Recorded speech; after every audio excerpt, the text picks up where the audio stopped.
Hope Channel, changing lives.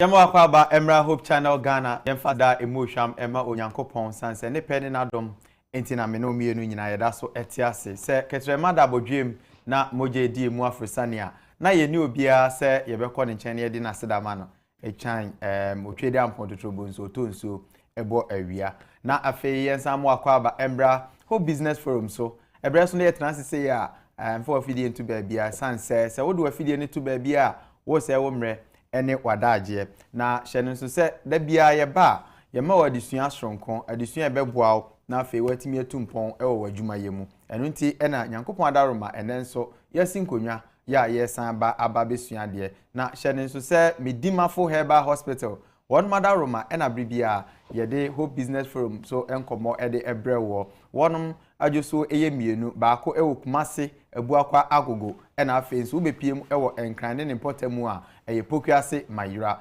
medimafo herbal hospital na meka Dr. Time da so o say oye the nation's doctor enu nti yare bia edokro no bomodin ase odebekwa akopiem ewo wonum akache na omomodin emfa emre ento yare no so na onso ede ho efri yarewa ahodo nyina emu enu nti o say ho de enye num bita free visa bitu ya bibia ho oba eyemre ne hyehye na ode ma na fe nuru na ode be ma no wahweso anum na onso wanya wayaresa afei se opese ofre wonum ene omu edi enkomo a fre omu sisi yi esan se ehun behia pa 0244 774 282 0244 774 282 anase 0500 72 7215 0500 72 7215 Medimafo Herbal Hospital was say oyarefo bia odimafo ene hwa nti bomodin se obekọ na wakọje wayaresa ewie midin ede na nakwa misika bribia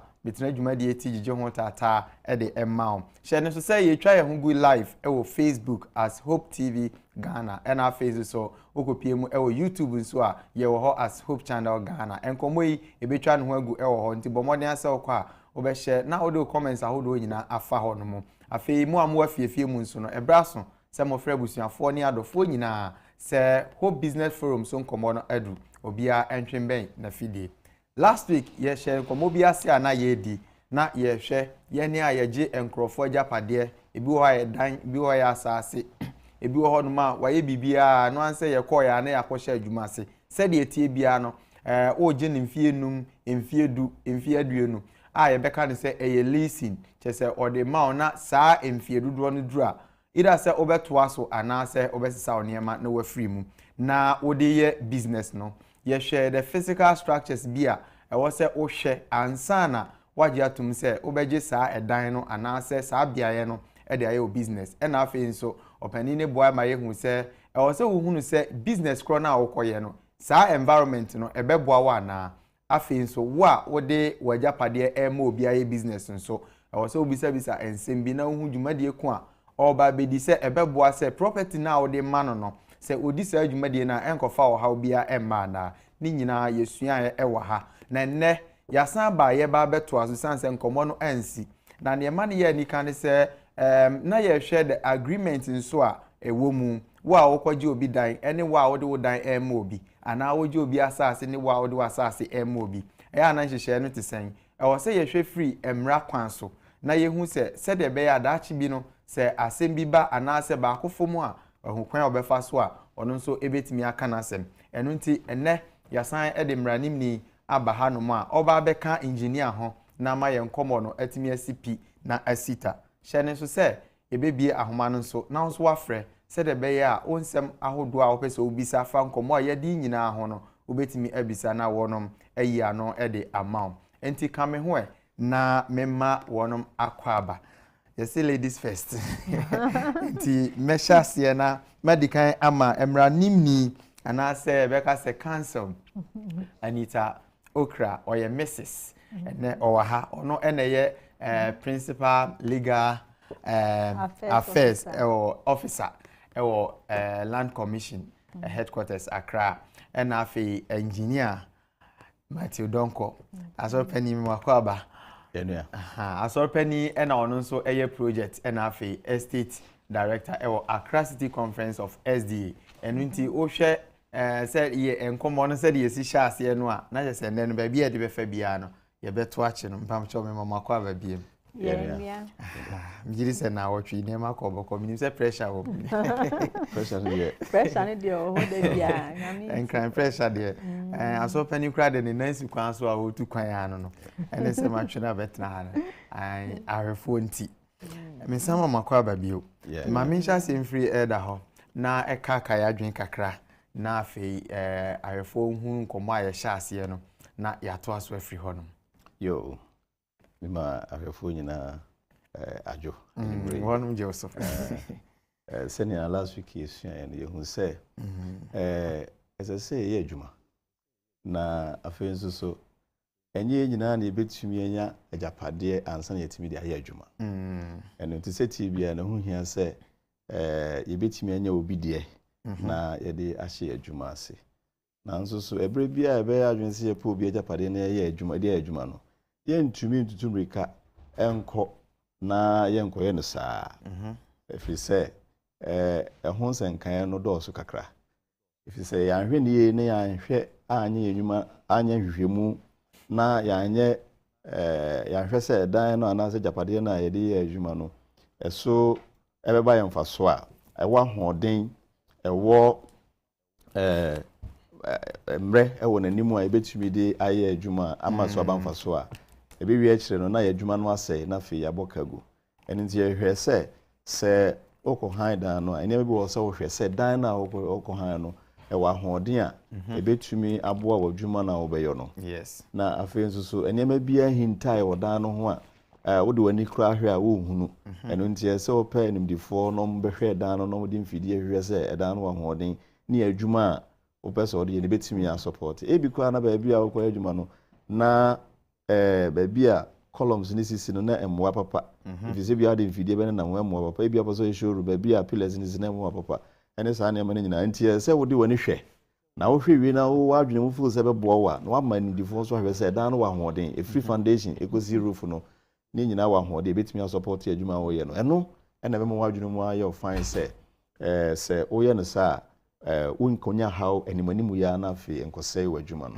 na afi nso so ne ye ka se na afa ba kon so hia se so wo ye nhye papa mo agreement papa se na be ya eno so ekodu ba bi o how be ba na afi woni ntawantare ba beto woni firu anu ntem na enko ha wadwuma wo ye no that so that's what we looked at last week. Thank you very much. Edawaya dear pa, we 100% recap. Edawaya nti wale foundation no ama ende. Maybe how the end day no say manage agreement na iwom no. Agreement bia nso ye mrasem. Enti na lawyer e wa ha nti cancel. Na agreement no je ben wo mra kwan so na wo say me ameko lease. Ene ne ono de mame no. Ye. Okay.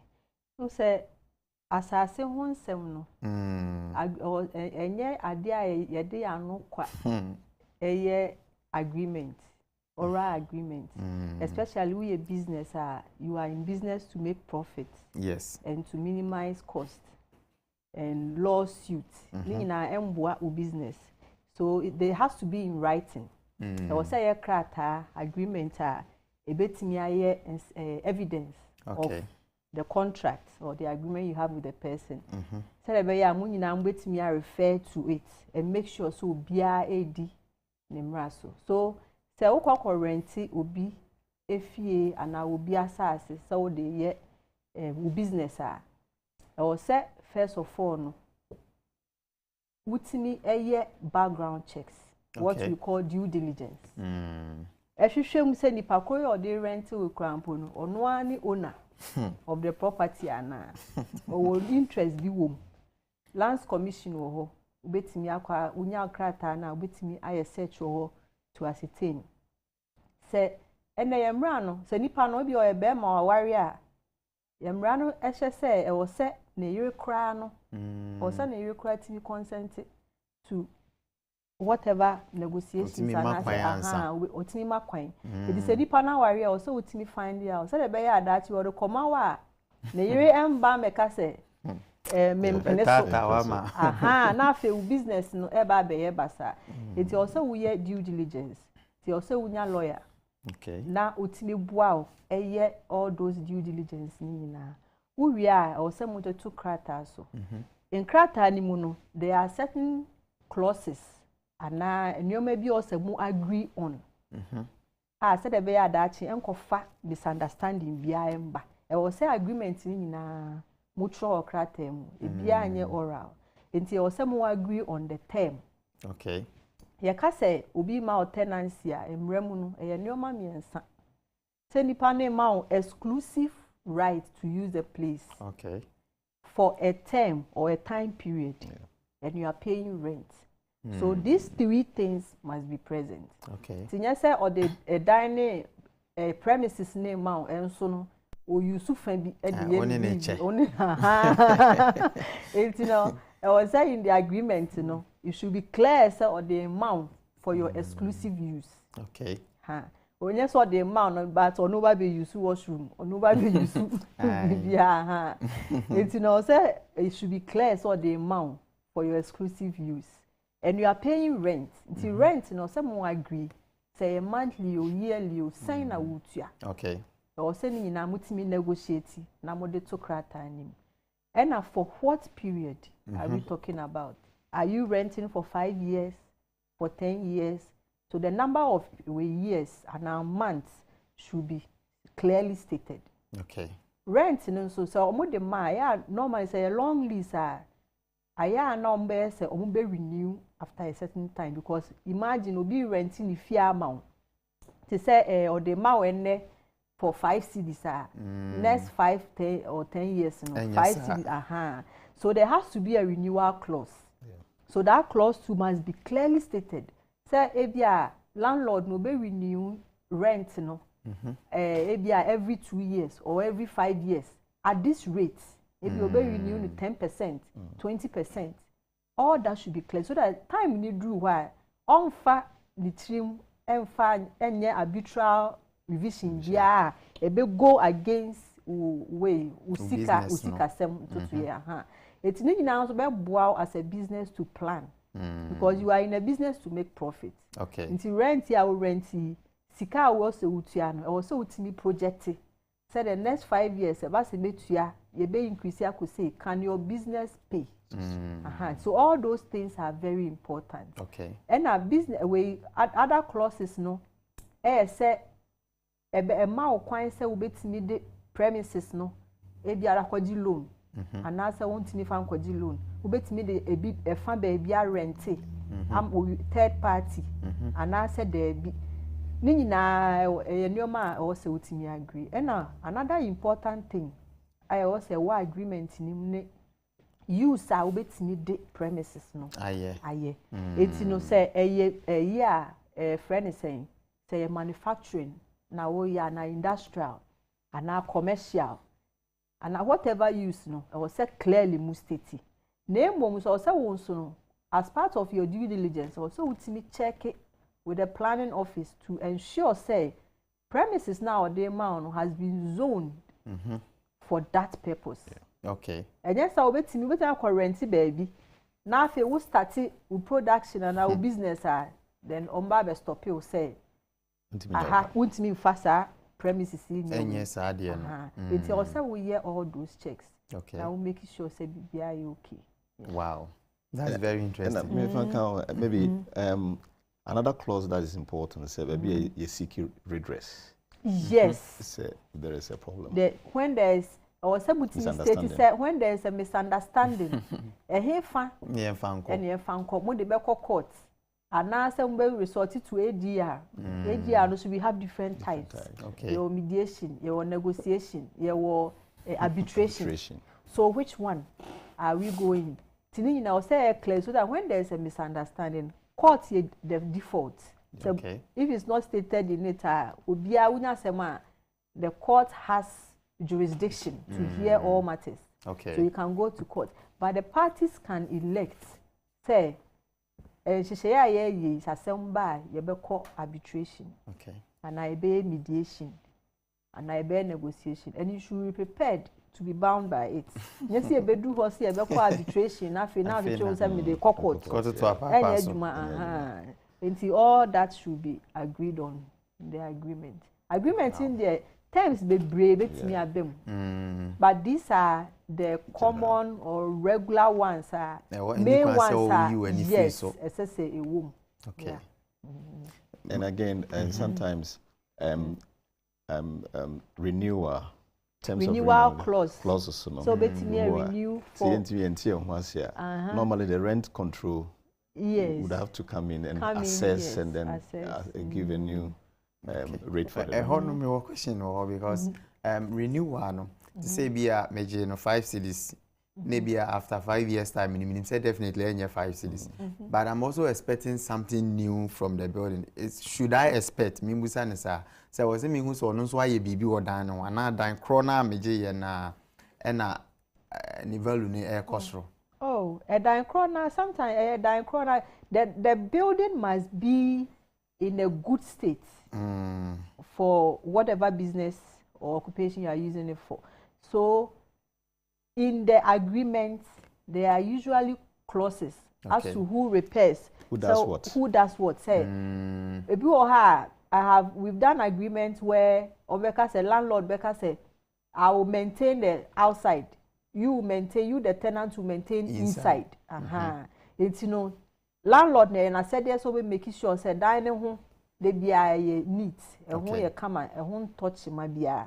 It's a whole tenant and also the end say it's in the agreement we usually have clauses which say the landlord will come there occasionally to come and inspect state of repairs. Okay. Until we check it. So usually Ebu say before the rent will end, I be renewal. No, but check it. And who say property or the man, whether you are keeping it well, you are maintaining it well. To tell about that, so maintain it. Based on that, obey me decide say on renew my be. Okay. And now so obey me crampo. I can say or terminate contract, because your responsibility. So what's our share? Was a repair. This a be bua. Was a repair. Bibi say what's it property mu o rent wa a fie crampo for residential anya for business no say bibi e touch ma o asudie say was okay nti ye kan bibi sa na ma membusa engineer enema ben sa na ebetimi aseye no na wo say de wa be lease no a wo de ye ni business na wo say wo ye because e bia ye kan say last week bo bibi say ko ba say roof no e ho tetwema enye wo mfom so ebia bibi na ese ebi kra ye inferior na amana basa nti yenhwe common ones bi ebetimi ama ahwefo ate ase se sa niema we de nipa so masi na wo se wo ye. Okay, so me kind of say in the tenancy agreement city be a landlord no funeral no or wasede. Okay, after so the amount no or the amount wasede and na wa be hard no so wasede.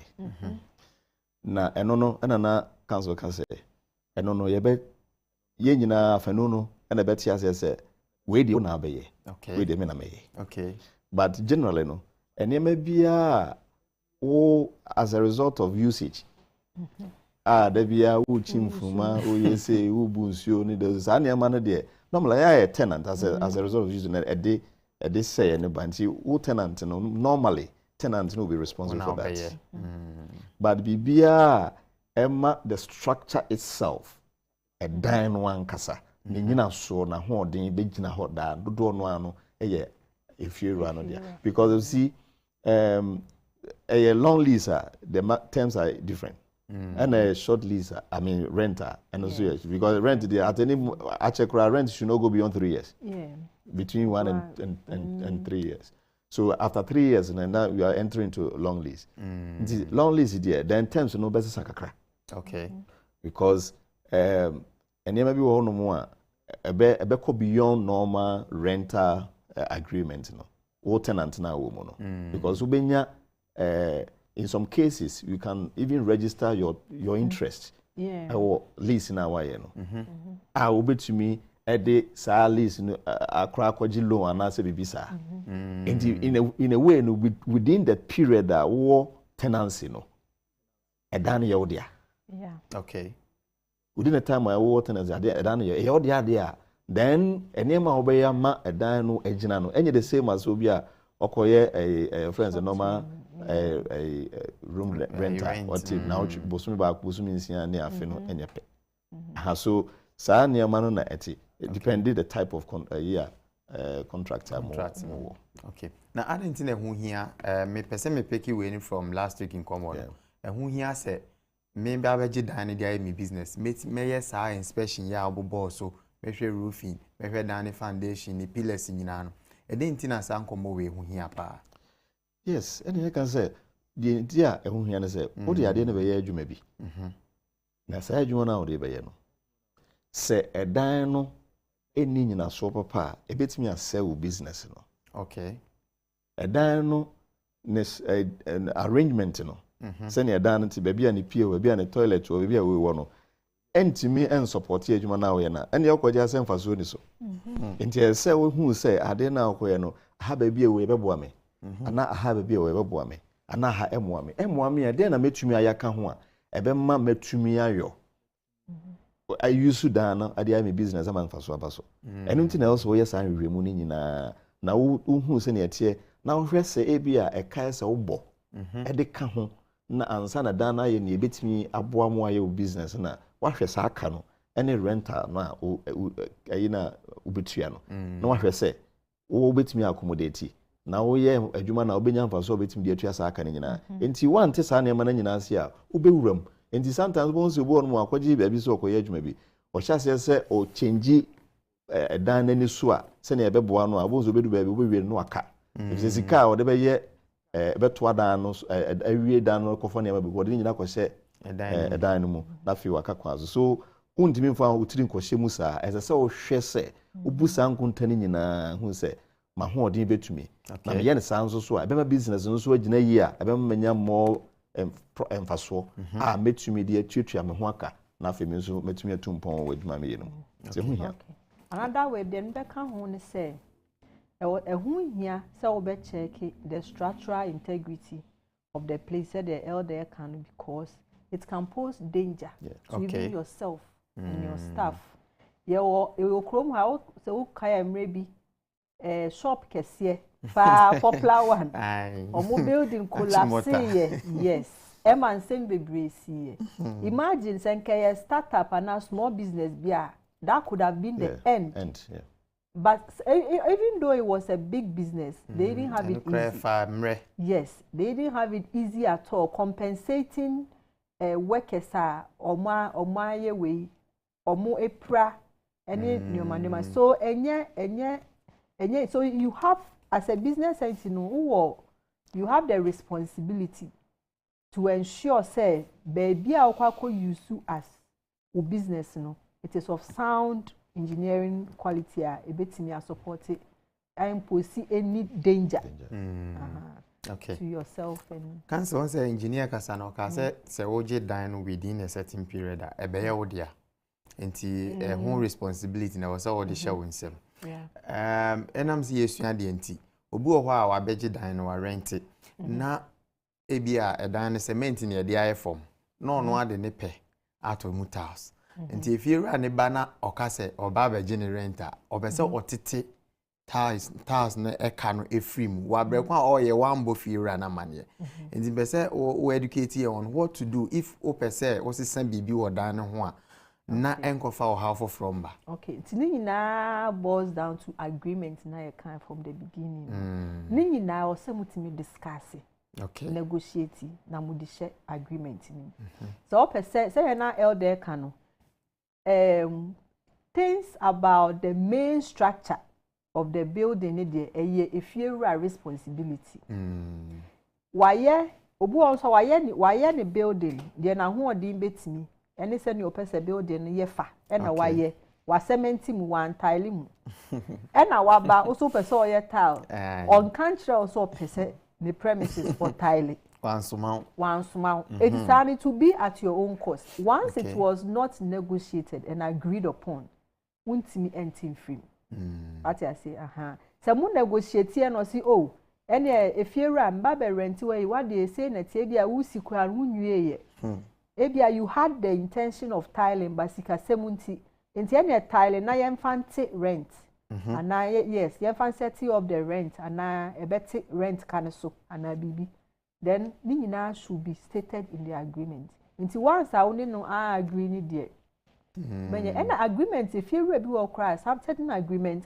omo di shame say you cannot make changes to the structure without their written approval or consent enti no we sir it is a breach it will be a breach yes ebekwetia o obetimi kura to afri we nim imagine say wa rent west ufie why and setting over na ebia wa build we friend is saying wall what the atwam wa just why wa alter building in such a way and maybe we breaking some of the walls and expanded the place without telling you anything because rent in our bed rent how many years and now your interest may be just 5 years or 3 years I have forever in it so won't me me alter to my detriment without telling me anything you know you can't do that. Okay. And say the other side of it is say, basa on the structure no, and now the ope,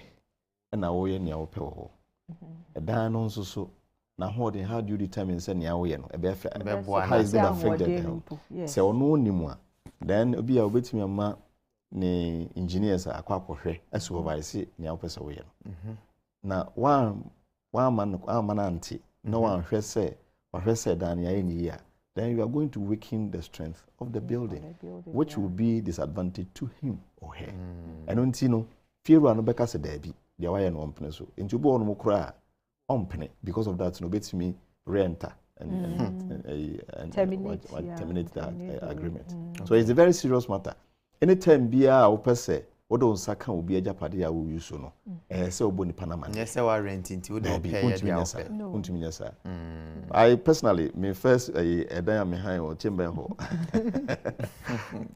if you run na the obetumi aya no na mo say okay I will need a porch that I'm here a single person but I will need a porch so me na ka what here and I'm here porch ni nyina kan and I even got almost 1.5 years extra and I agree say they can rent tenancy okay so that is how it is one yeah na wa do pay there obetimi aka say wontua ukohia fi ura bia na ne sabe on so son samfon so a obeka say dia no kra ekra tutu yes na no abaye ade foforo ututu no so bo kai say floor na yes cement na be say we are cement so and so ye niam ho zem so akokwa obi de ajapade nti pe so ye niam opeda bi emwa okay nti na kameba be busa se ebia obi pese osesa ekwan obefa but mo ansa bedru ho okay betimi ade se ho ensesaye no ye o different types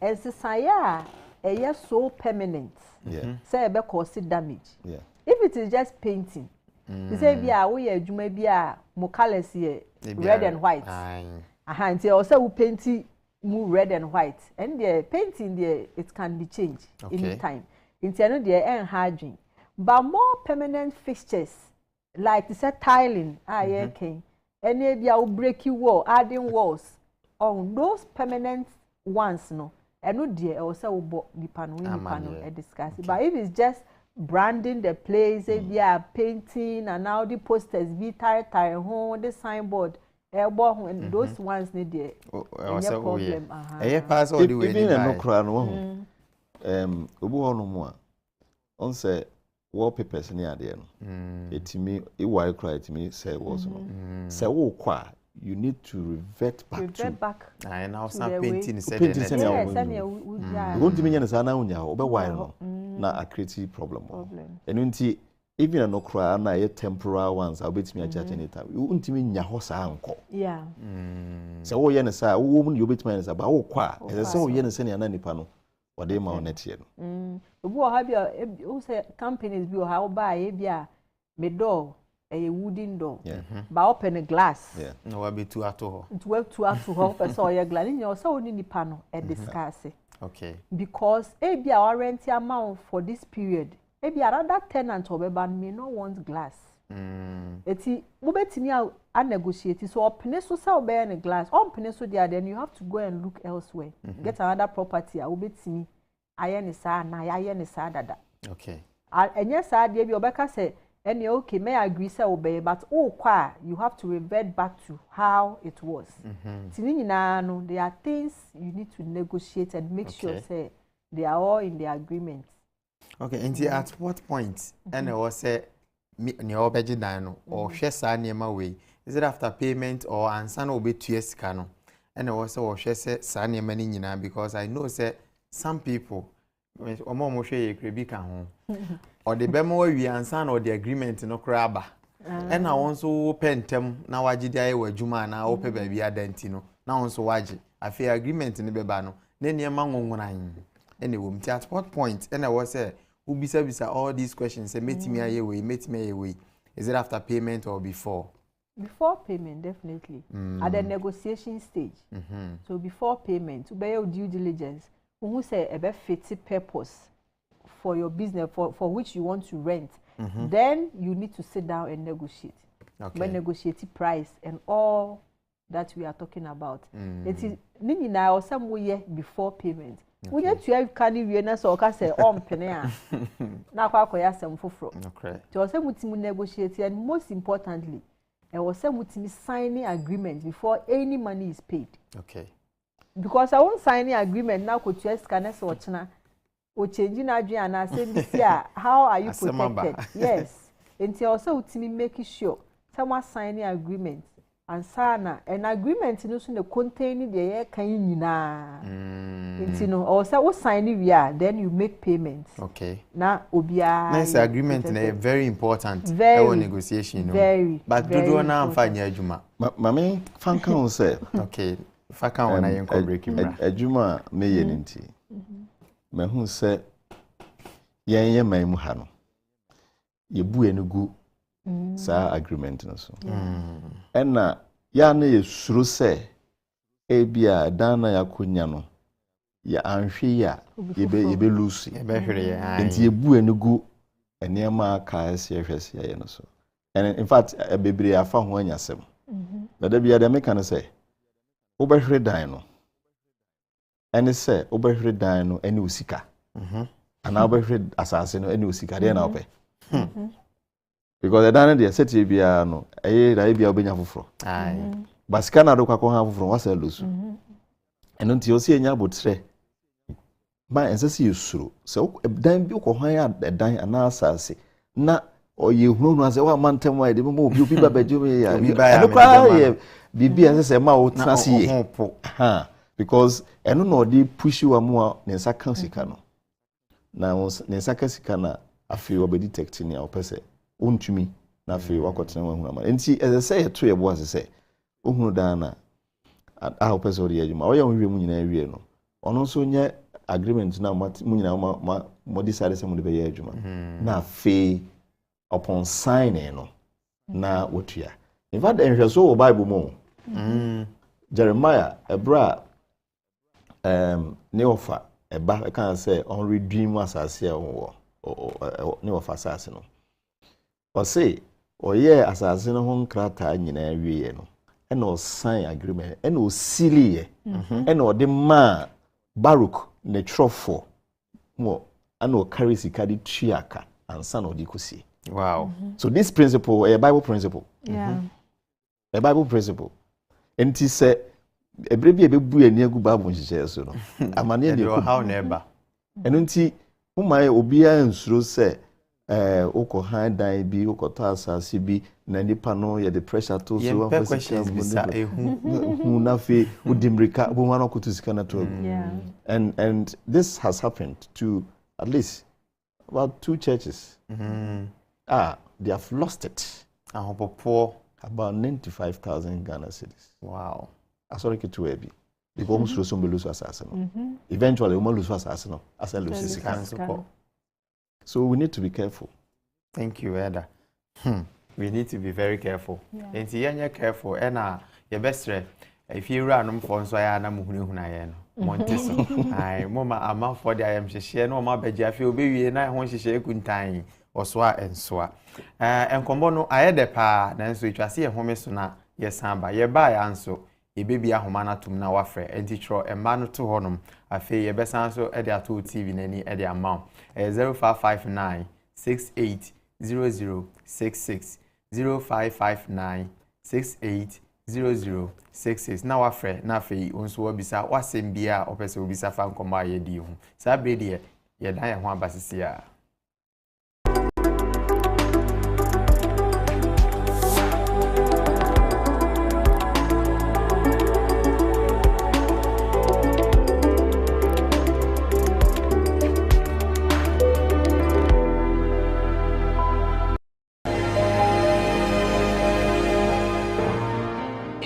Trying to hide something from me?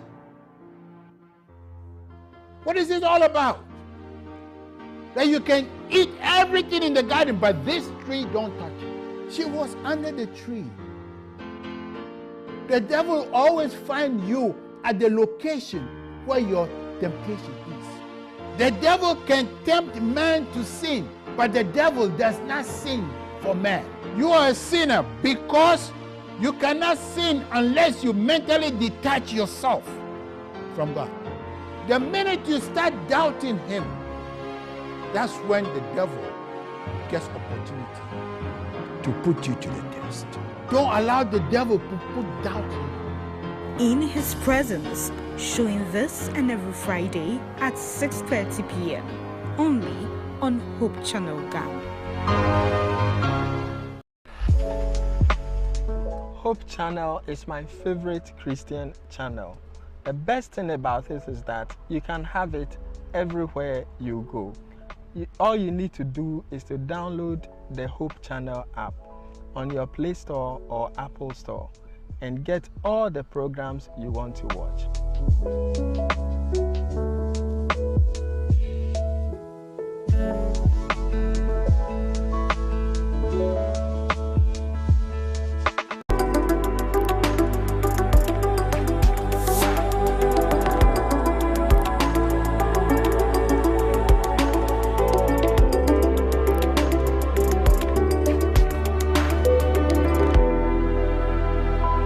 Pa se wanya mre ni adaja ya twen ama yadan ye ho aba aye kono na yegusu aye di nkomo na engineer ka show ye say yenye very careful say ye kwa akoje edan bi say ye tinem ana ye di business a ye musa busansem ye ntinema bi ase ansa na ye de nsa ahye nkrata ase na afei ya to so atu age edan kro no de di adwuma anye sa ye bewie no da chi bi na afei wo haw bi wo hodom ye sika nso akodim na ye twea emma na fei akofa wo hawa bre wanhwe ye kra na wo business no ebetimi akofom enti ma waso embra hapa na efo ani ni waso nyina di nkomo no echi yasan ba se de meka hwe no emma no 0559 680066 0559 680066 ofra na ode unsembisa no aba bebo adwumadie no yetoa enkomo no eso cancel Mama kwaba bi.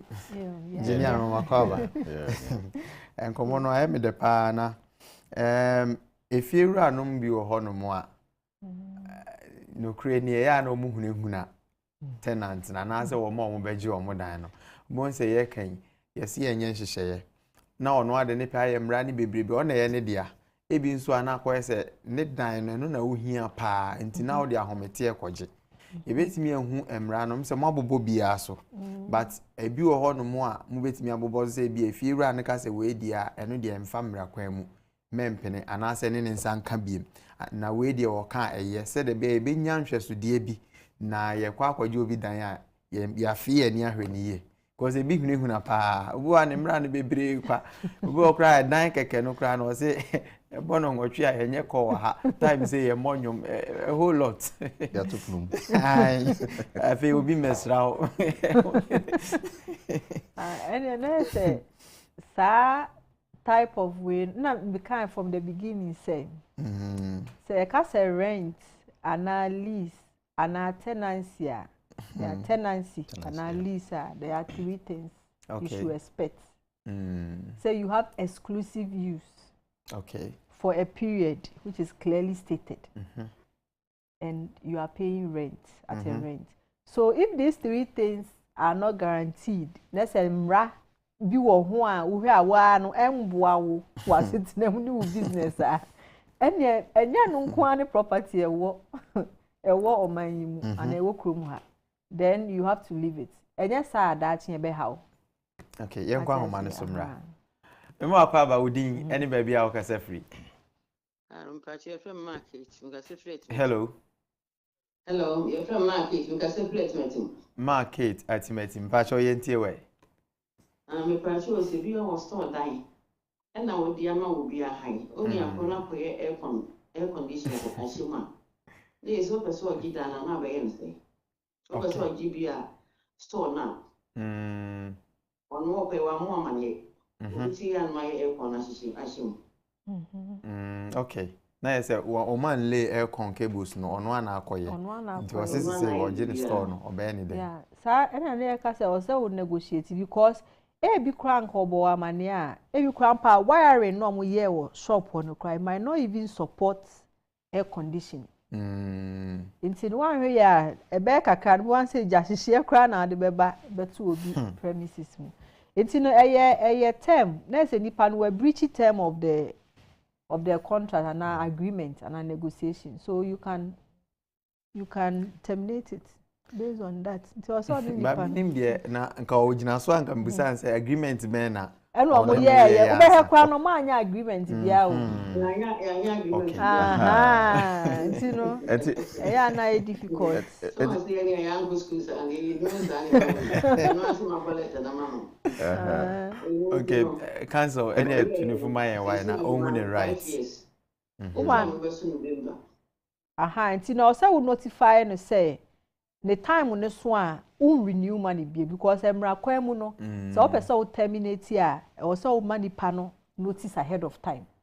Say time no be so 5 years but me bo kokko say 5 years no so a mintimi November na is aka be so me nti na ye good time or so man at least 3 months because ye business no ntimi nya mremfa nkwohwehwe baby foforo. Okay. Mamu say mama na ade no pese wo gide. Oha wa ye krado.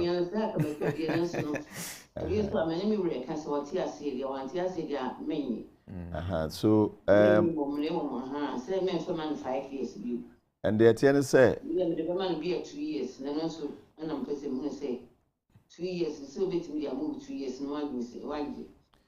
Had the attorney say Emrani de obuso send etie bia wa mo amane na wode ne nsakoka dan no no yin de obuso nanso so obetimi ne na atena se na waka ne oye na wani anye ho no na ebia ya pe nimdifo bia mana hwe se ade no ye no ha dan no dia ha dan no kwan bia so dia na ebia wa hunu mobo na wono na yen shini na bia abre de wo yen hye foforo na mapa lawyer ni bi na waboa na watimi anhye ne ye na obi ansa ma meyesa ne mai bibio. Okay. Do betimi de abon kokko. All right.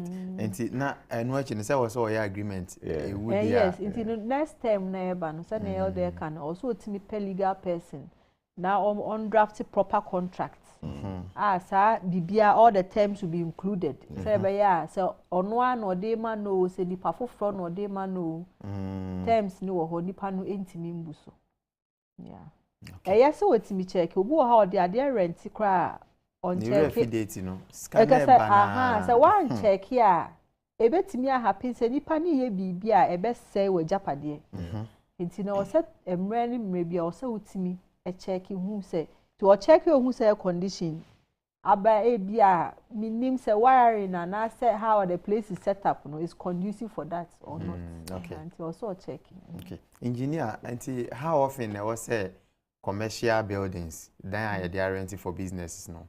Yeah, assessment. Now when I was say is it tenant and landlord no and I say ba emu ba ko. Okay, so okay, any hold on. You be bass na yankwa homa so Emra. You mo akwa ba udin any baby akasa free. If I told me because free kuma say if you say me did that part. Aja da kwa wadaro ma yentie we. Ah, if I told myself bisa. The question is if you are tenant or behind them. Emma and she shares some minute no. Menina yes sir if you are manhole, toilet manhole. I said, oh, be two, as I say, action. My fine shame, the name's answer. Okay. By the time was son, the time was so person would to know. And the man said, I didn't AC. I am at it doesn't be Jessica near the train. And I said, main train in the power behind. Now, I'm in action. And I feel I'm from All right, yeah, that's it. Cancel. Hey, we are only na nego etu odi ane ne nka se dipa no ontu free mu ye. Onyankoi ntu odi ane ne nka ba o se nka mutimi ka from the beginning. Ne twiye no mu no. Yes. Say we are because eye bibia we use ya kan dada say wuti dai mu a enioma bia we use no if there is any to say they we use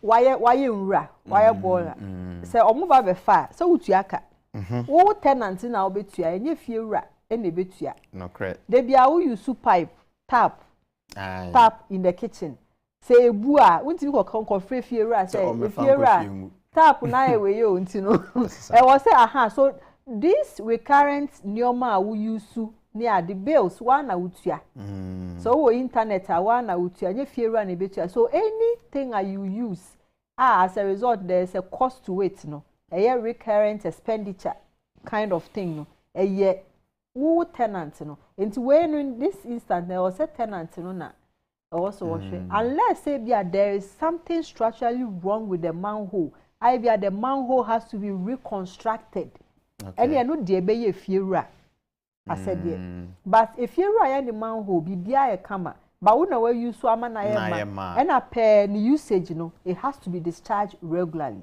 It's in a do discharge na who tenant no e was so the enti also on ne kasa so also onye dia na say obetime ja electricity bill ho obetime ja water bill ho okay yenye ne sa yenye fi run use electricity ne water no sabe septic tank no yenye fi run na ama na yema okay enti we dey ye wo a oti dan no no and ye was said even if it is not in the agreement yeah we dey be ye was said say obetumi I make sure say why you answer na of you enti one nka based on that my mbusa way electricity bills and water bills no if you are for bi wo any even toilet here working or cheska bi ato say bosumi bia no obi abetua say enti ono tenant no ono de ye ma say e betwe say ye ntwe wonim say watua eba water bill nso a say e ba say ba say if you are so ono de 50 Ghana na oje no a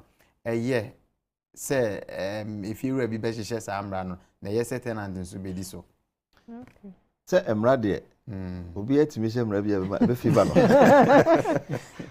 na nso so ebi wono mu a wo ne emra pese wo hye na enye emra kwan so eno nti no bigidi say enye no kwan no okay if we say at the end the electricity na enye efieru adea electricity no ye aban dia enti aban adea wo use no na wotuaka ensese fieru no ebo ho ka na ensese onya so emfaso nso oton electricity na ma eno nti no why na you say ono si won abeye middle person ya I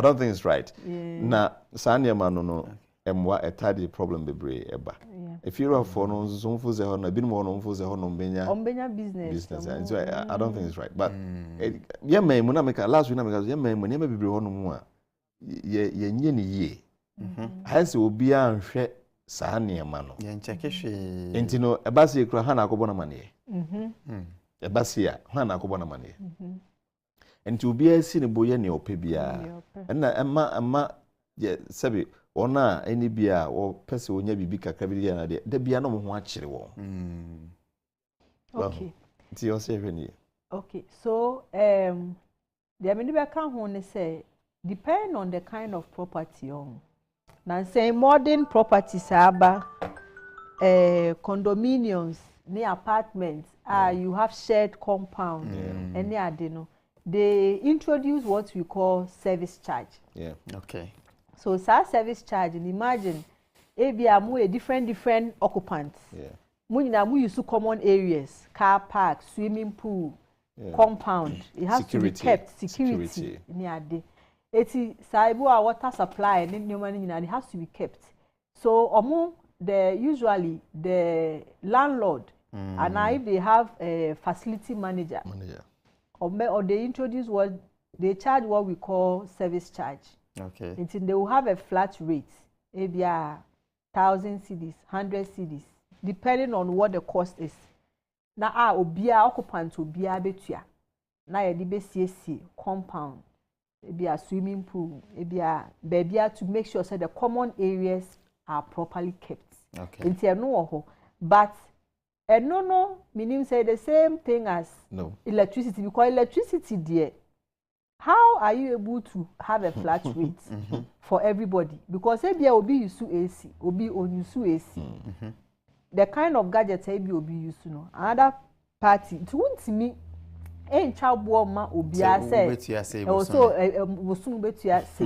so how is a person able to verify? Said you need to truly not have consumed that much. It's not fair. But when something like that happens, it's what rent control. Okay. Rent control, you are buying BIA office. When you have problems concerning rent, wait me alcohol. Okay. Now omo SCA. It is normally say landlord any problem. A lot of times, no, the omo agreement. We have a lot of tenancies, especially the short one. 1 year, 2 years, 3 years, they don't do agreements. So when there's a problem, the best place to go is rent control. To settle this kind of dispute. They will ensure, say, a kebi or why sikebia for baby the parkour responsible no has to return it. And now obu oko to me rent you obi. Sometimes I am not tenants in the crown on your problems. So or bet now time no be so. On person obi too. On no so I want to rent bia. No, also I want to me injecting forcefully because I'm requiring want to mean to by force. Also farm requirements. So this I wait me rent control. Now rent control independent dealing. Okay. Yeah. The only challenge in say, on say, you were a lot of deficits in terms of your friends. Yes, accommodation. Deficit, anytime be would do landlord ever call rent control. You must be prepared to move out of the place. Yes. Unceremoniously. So, and then the money a challenge, and to be one man also, as I say, me and any money. If you say tenant, your friends, the landlord will be another call rent control. Now they will put him in order. Na obeba no better if you are doing it. It's nice that we too no. You say we pay baby for. So that's a challenge. Plan. So that's a challenge. Say I dare say ubetimi anya baby akọ easily. Then sane me na me say so e basa as a rent control no kwan ni ahode ubetimi aka say untumi nso hunhun ani pana bra maba hoko. So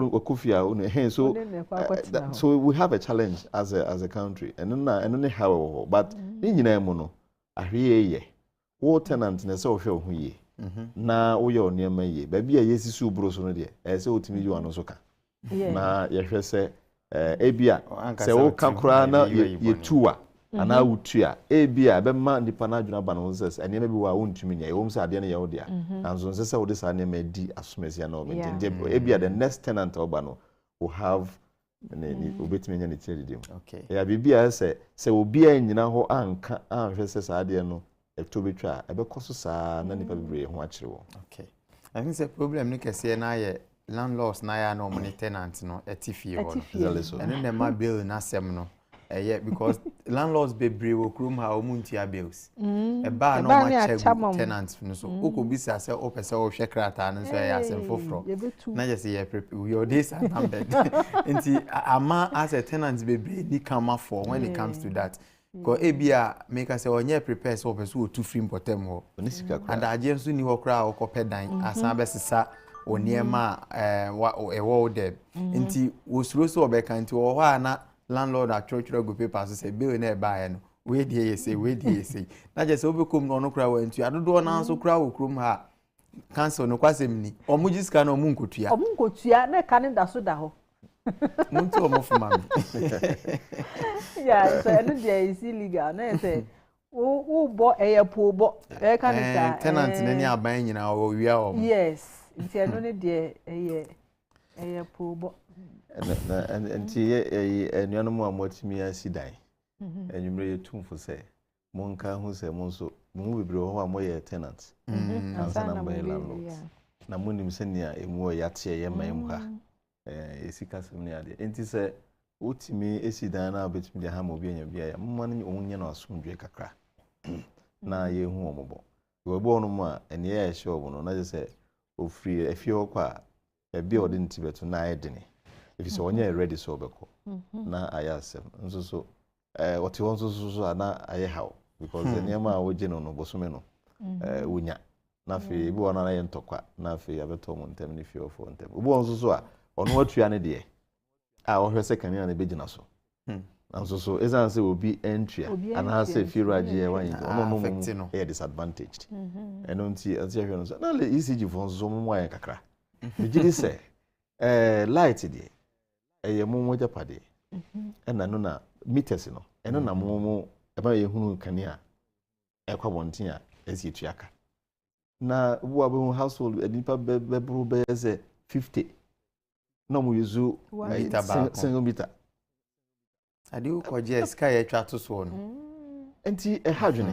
meanwhile no ye betumi aya ma aye nkumankuma kakra se ne be ya omo betumi amanage on na say nipa meter ba ko pe a say na efira na so wo hwe ho na o ka ho asem because entokwa beba okay so now no so take advantage of the situation na feel enti ye nyina ye ntua ho fo e kam ya say wo fa no 100% tenant a omo tu free omo dan na omo tim eni omo fira afo nyina akọ be 90% dey means ra all the cameras you chroma obenya nkrofo a obi anu a what to free ni be bia o san ni fira ye fine baby la omo block omo delete contact omo tu on tokwam because of agreement yenti ye bre na so nti no obi a last submission of person or the chat to insha say free cancel ho no eti no se na yaka okay twen na yen kwa homa no so na me say ofrefo we ni de ni hia pa good evening o ye mo akwa ba odin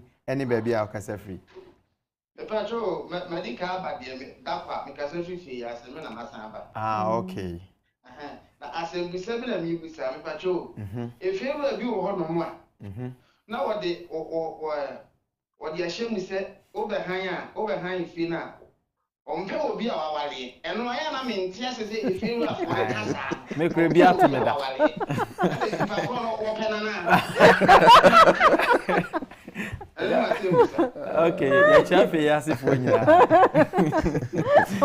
asma okay maybe na ye kopedan bi in fact ye call ebi wo ho no ma wo se oye oba de a ompe ba ope bema obi onso so ompe bema ope oba obi onso so ompe ne waware obi onso o se ope de waware enti say the question no though is funny but it makes sense it can a valid question pa but it's not good ye mra mu kra no speak against casatia discrimination.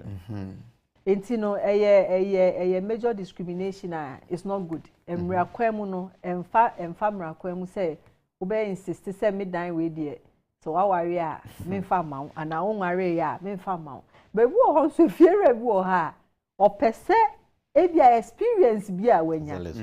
Me hu mati stories be fiere afo bi o mo say o mo there. Wa worry ya yempe obu a on fama obi o why because omo say young girls ne young boys no omo ba say onya bi omo ba omo di omo nan fufuo no omo be ye ma sem especially boys no omo keep place ni neat omo ba be ye boys lifestyle no ma ye fie hop basanti no omo mpe single boys and I say obi a on worry ye omo they sometimes they have the perception say so why worry you no ma you be responsible, you take proper care of the place. Yeah. Obo on so no feel say why worry ne o ma then say mo dosun you put pressure on the place. It's also a single person. May be church down ho be church that exactly.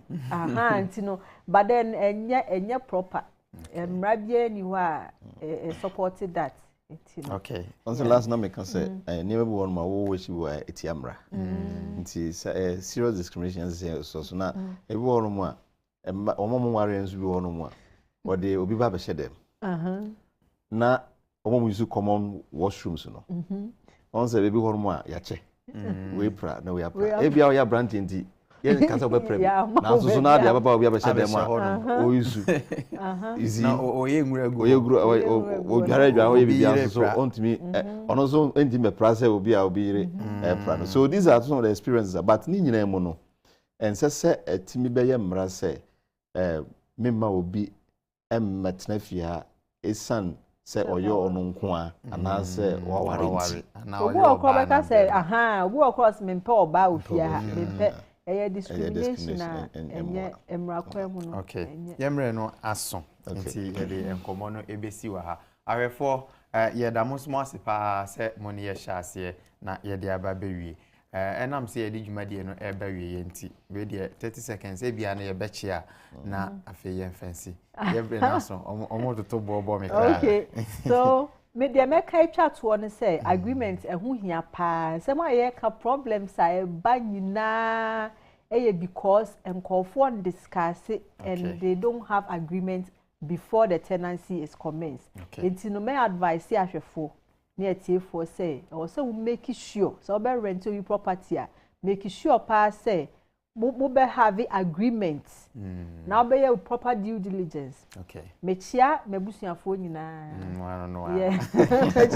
omo nyina yes me bodia me nyasem yo me chia me senior brother a friend Samuel Angbedi akon ona me na chipe ona ne yire no ma me chia obia me chia me nia odi me chia Florence Angbedi akon ono so o East Legon me chia no ona ne me offer so no me chia me your last but one ono wo Kumasi friend no Kofi Asante ona na yire no ma last year last week the result back on the last one wo UK ona na yire ono so yaw one Lucy me chia mo ene little abna little abna eni obia ye chia mo pa atotokope eho na Ezekiel ware nya sa kope na ya wonya bi chiao medin edi na nakwa misika ote engineer Matthew Donko enkasa nso na ote council okra Anita okra na yese ono so ye mranim ni na wo mbebo adwumadie no aye kama wonso a wo hwe ye Nyankopon enhyira wo ye de dwumadie no asi